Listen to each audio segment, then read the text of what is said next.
JP Nadda इस वक्त राज्यसभा में बोल रहे हैं। हमने उस पर चर्चा की। आप देश में एक वातावरण बनाने का प्रयास कर रहे हैं कि सरकार कुछ छुपा रही है, सरकार चर्चा नहीं करना चाहती।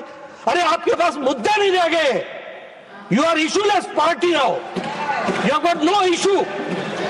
और मैं ये कहना चाहता हूं कि आपका बड़ा गैर जिम्मेदाराना व्यवहार है, इररिस्पॉन्सिबल बिहेवियर है, और ये एक तरीके से गैर राष्ट्रवादी व्यवहार है। इसको भी हमको ध्यान में रखना चाहिए। It is anti national. इनको नेशन से कोई लेना देना नहीं है।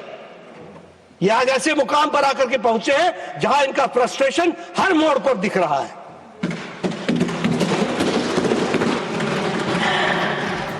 Now first supplementary doctor Mehta विश्राम कुलकर्णी जी।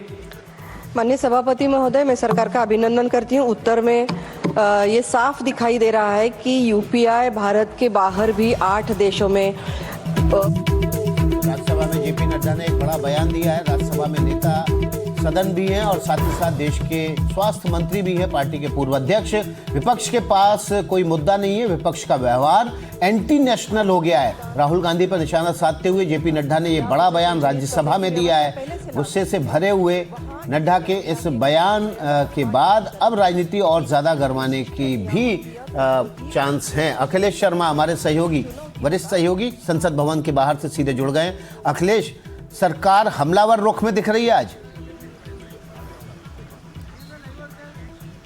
बिल्कुल, जिस तरह से कल राहुल गांधी ने बार बार सदन की कार्यवाही में कहा कि वो अपनी बात कहना चाहते हैं और चेयर की ओर से बार बार टोकने के बावजूद वो अपनी बात पर अड़े रहे, उसको लेकर के सरकार को लगता है कि विपक्ष को करारा जवाब देना ज़रूरी है। और इसी बात का जिक्र आज संसदीय कार्य मंत्री ने भी एनडीए के सांसदों की बैठक के बाद किया। उन्होंने कहा कि राहुल गांधी का जो आचरण है वो संसद की मर्यादा के बिल्कुल खिलाफ है, क्योंकि चेयर ने बार बार उनसे कहा कि वो इस मुद्दे को नहीं उठा सकते। इसके बावजूद वो इस मुद्दे को उठाना चाह रहे थे।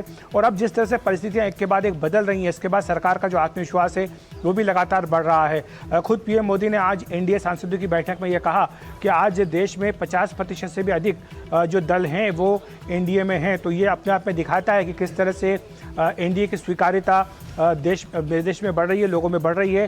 उन्होंने आने वाले चुनावों का भी जिक्र किया और कहा कि जिस तरह से हमने साथ रहकर के अभी तक सारे चुनाव जीते हैं, आने वाले चुनाव भी हमें एकजुट होकर के चुनाव जीतने हैं। इस बात का भी जिक्र पीएम मोदी ने किया है।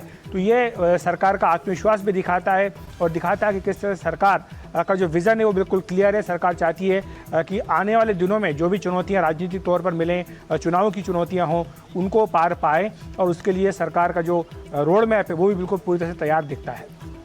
अखिलेश, आप संसद भवन में हैं, आपकी निश्चित रूप से कुछ लीडर्स से बात हुई होगी।